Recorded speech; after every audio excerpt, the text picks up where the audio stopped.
This is reposted. So we've talked about memories before. I feel like a couple of times we've talked about what people remember, but as the world starts to open up again, I thought we could kind of do it in a different way. I read an interesting article in the Atlantic called You Won't Remember the Pandemic the Way You Think You Will." Here's a quote. "Most of our memories are in the form of generalities," says Robin Fivush, a psychology professor at Emory University, "because most of us life is routine and reoccurring." She told me, "You remember what life was like. I might tell you about my memories of my childhood. One of the most important things to me was having Shabbat dinner every Friday night with my family." And then you might ask, "Tell me about one of those family dinners." And I'd say, "Oh gosh, I don't think I can." So a lot happens in just a year. This was a pandemic year. It's kind of hard to remember anything past a week for me, especially if you got married and bought a house. So are you even going to remember anything over this last year? Yeah, I mean, I think I will. I want to interject real quick. My favorite memory is Andrew Lloyd Webber, but this quote makes me think of like it's improv. If you want to be a more interesting person, let's commit to some details. She says no. Tell me about this dinner, and she says no. I mean, I could tell you I have memories of that first house I grew up in. We would sit around our table, and I remember we had this water pitcher that had fish on it, and it made it look like they were swimming, and we all had our specific seats, and that's more interesting than saying, oh gosh, I can't remember any dinners from home.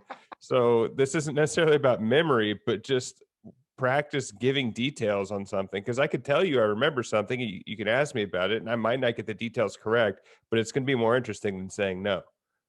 Makes for a better quote because they're trying to prove a point in an article in the Atlantic. But I think the point holds true is that our brains remember generalities, not specifics in general.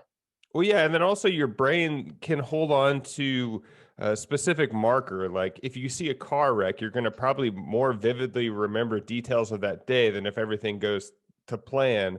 And so that's another way that your memory works is like larger events. And I guess 2020 was a large event, but it was across such a long amount of time. There are specific things that I won't remember, but I have the markers of buying a house and renovating it that I can remember and use as markers to have more details.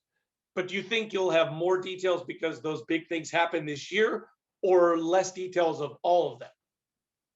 I don't understand the question. Ask that again. Well, because you've had a lot going on, will because that's a lot of stuff to remember. Will you remember less about the pandemic, your wedding, and buying a house versus just one big thing happening in one year? Oh, I see. As opposed to like one thing happened, and 3 years later, one thing happens, you Yeah, have more vivid yeah. memories. I don't know. I think I'm going to remember most of everything that happens. I'm kind of still in the middle of it. So I don't know if I'm still in short term memory, but I'll be able to look back and I think I'll be able to get it. And then also, there was stretches of 2020 where you can't leave your house. And it's like the one thing you do was such an event that it's more memorable than before when I would do 12 things in a day. I might not remember all those. I don't know. Do you remember what happened last June? Probably not last June if someone dogged my memory, but I feel like it's an interesting psychological experiment that is the further we get out of this to ask people what they remember. And will the myth grow starting next month? Oh yeah.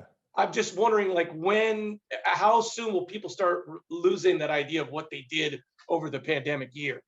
I think we're already starting to get into because people are starting to have more and more regular lives. I was getting ready this morning and I saw there's a family that lives across the street and their son, I have no gauge of age. He's probably 8, 10, I don't know. But he was like they were going out to get in the car and he just looked so sad that he was probably on his way to school. And it's just like, all right, we're back in the grind of it. And we're going to tell people, especially like people that didn't live through this or don't remember it, like your specifics of like how it's going to get worse. We're going to say how terrible it was and it's going to get worse over time. Just like memories of 9/11. I have very vivid memories and they've probably gotten exacerbated over the years. One of the brain's most remarkable functions is its ability to forget stuff. Because if you think about all that you take in over the course of a day, your brain is continually letting go of stuff. So, do we just do a bad time of remembering the things that we're supposed to remember in the first place? Um, I don't know. I think, yeah, if you weren't able to forget stuff, it would be tormenting, I think. I'm glad I forget a lot of stuff. I'm glad I forget most of the stuff. The other thing too is it's always like who writes the narrative. We talked about this before. Narratives come in that aren't necessarily from you. My favorite is Ulysses S. Grant, former president of the United States, was the general who won the Civil War. He kind of comes off, if you kind of in the history books, as like a drunk guy who didn't know what he was doing. He just kind of thrown in there, got lucky. But that's not the case at all. It was just the South who wrote that narrative of him. So who will write the narrative of your pandemic? Will it be like, for me, I live with my wife, my kids, will they give me a different idea as this thing goes on? I wonder like which person perspective my brain's gonna take in the most. I think I'm just going to guess your youngest son is probably going to have the most off base interpretation of it 10 years from now, because as a kid you don't have that full like he's the youngest, doesn't have the full context of how the world kind of works, and the older you are, you're like, okay, this is what it is, this is how life happens, and you can kind of compartmentalize it. This is why it's different.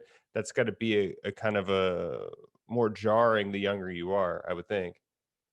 Yeah, he's a perceptive little bugger because he's the third kid and he's always kind of the one watching everything going around. It'll be interesting to see what he remembers and doesn't remember as time goes on.